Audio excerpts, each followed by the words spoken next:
जय भीम, नमो बुद्धाय.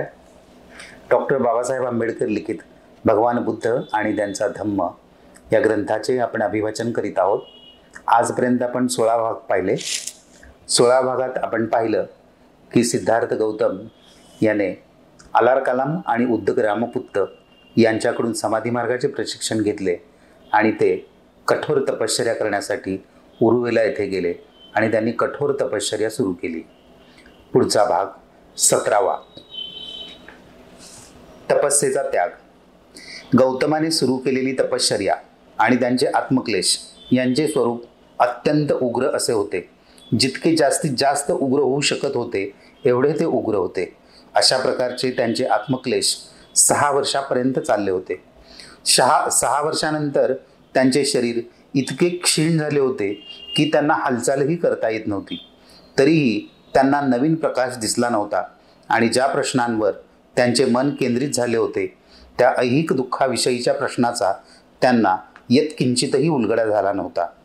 ते स्वतःशीच विचार करू लागले, हा मार्ग वासनामुक्त होण्याचा किंवा पूर्ण ज्ञानाचा अथवा मुक्तीचा नाही. काही जण इहलोकासाठी दुःख भोगतात तर इतर लोक स्वर्गप्राप्तीसाठी कष्ट सहन करतात.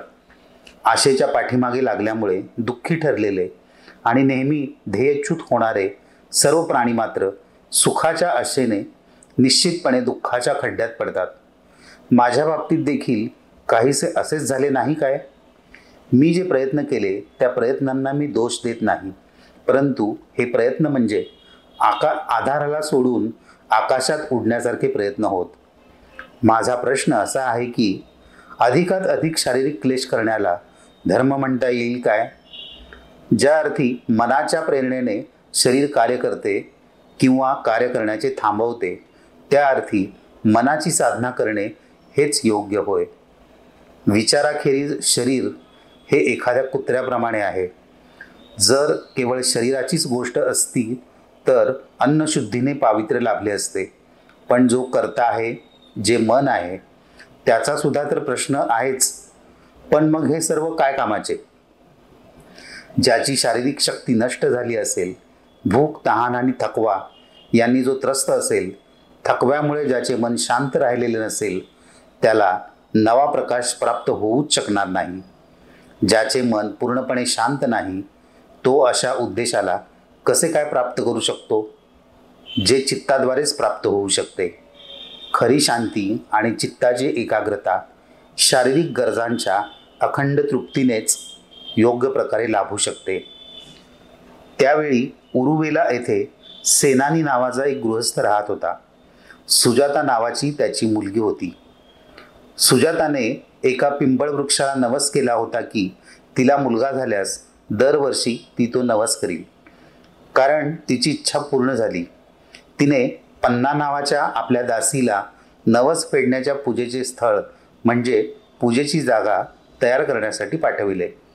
त्या पिंपळ वृक्षाखाली गौतमांना बसलेले पाहून पन्नाला वाटले की ती वृक्ष देवताच साक्षात अवतरली आहे. सुजाता स्वतः आली आणि स्वतः शिजवलेली खीर तिने एका सोन्याच्या पात्रात गौतमाला अर्पण केली. ते पात्र घेऊन गौतम नदीकाठी गेले. सुप्पतिठ्ठ नावाच्या नदीच्या घाटावर त्यांनी आंघोळ केली आणि मग ती खीर ग्रहण केली. याप्रमाणे त्यांची वैराग्य मार्गाची कसोटी म्हणजे तपश्चर्या संपली. गौतमाने तपश्चर्या आणि आत्मक्लेशाचा त्याग केल्यामुळे त्याच्याबरोबर असलेले ते 5 तपस्वी त्यांच्यावर रागावले आणि तिरस्काराने ते त्यांना सोडून निघून गेले. पुस्तकातील भाग 4, ज्ञानप्राप्ती आणि नव्या मार्गाची दृष्टी. नव्या प्रकाशासाठी ध्यान साधना. जेवण करून ताजेतवाने झाल्यानंतर गौतम आपल्या आतापर्यंतच्या अनुभवाविषयी विचार करू लागले. सर्व मार्ग अयशस्वी झाल्याचे त्यांना दिसून आले. ते अपयश इतके मोठे होते की कोणाही माणसाला त्यामुळे पूर्णपणे वैफल्य आले असते. त्यांना अर्थातच वाईट वाटले, परंतु वैफल्याने मात्र त्यांना स्पर्शही केला नाही. यथोचित मार्ग सापडेल असा त्यांना विश्वास होता. त्यांचा विश्वास एवढा वाढला की सुजाताने पाठवलेल्या खिरीचे सेवन ज्या दिवशी त्यांनी केले त्याच दिवशी रात्री त्यांना 5 प्रकारचे स्वप्न पडले आणि जेव्हा ते जागे झाले तेव्हा आपणाला खात्रीने बोधी प्राप्त होणार असा त्यांनी त्या स्वप्नांचा अर्थ लावला. त्यांनी आपले भविष्य जाणण्याचा प्रयत्न केला.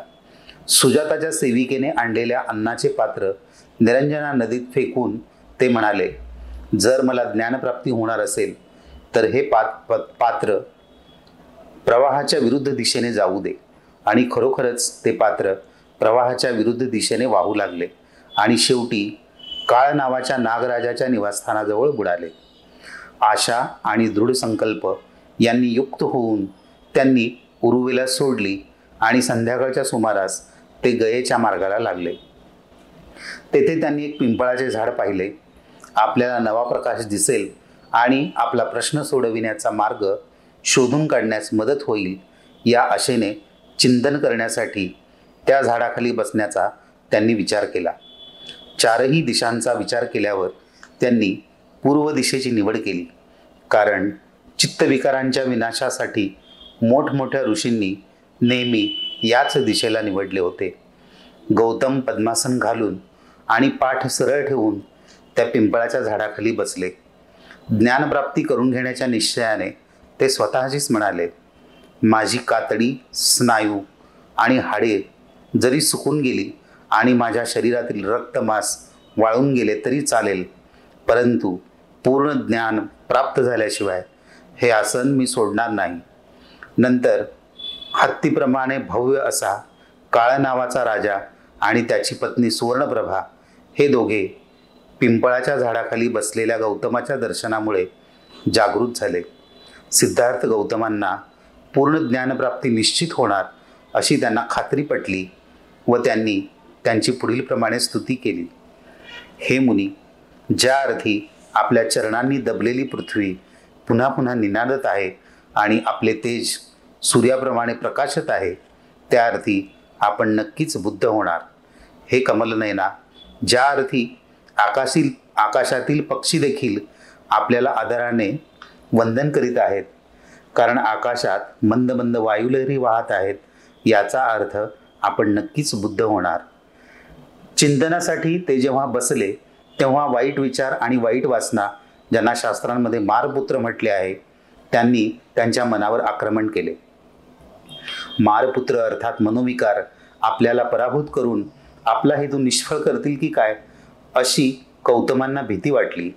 दुष्ट वासनांबरोबर होणाऱ्या या झगड्यात अनेक ऋषी आणि ध्यानी बळी पडले हे त्यांना माहीत होते. म्हणून आपले सगळे धैर्य एकवटून ते माराला म्हणाले, हे मारा, माझ्यामध्ये श्रद्धा आहे, माझ्यामध्ये शौर्य आहे आणि माझ्यामध्ये प्रज्ञासुद्धा आहे. अरे हे मारा, हे दुष्ट वासनांनो, तुम्ही माझा पराभव कसा करू शकाल?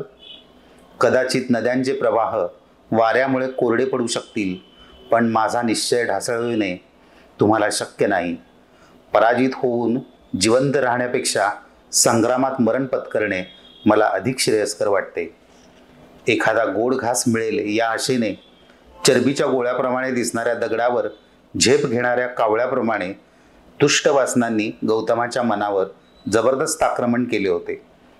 जेव्हा कावळ्याला कुठेही कसलाही गोड पदार्थ न आढळल्यामुळे तो तेथून निघून जातो, त्याचप्रमाणे दुष्ट वासनांनीही निराशेने गौतमाला सोडून दिले.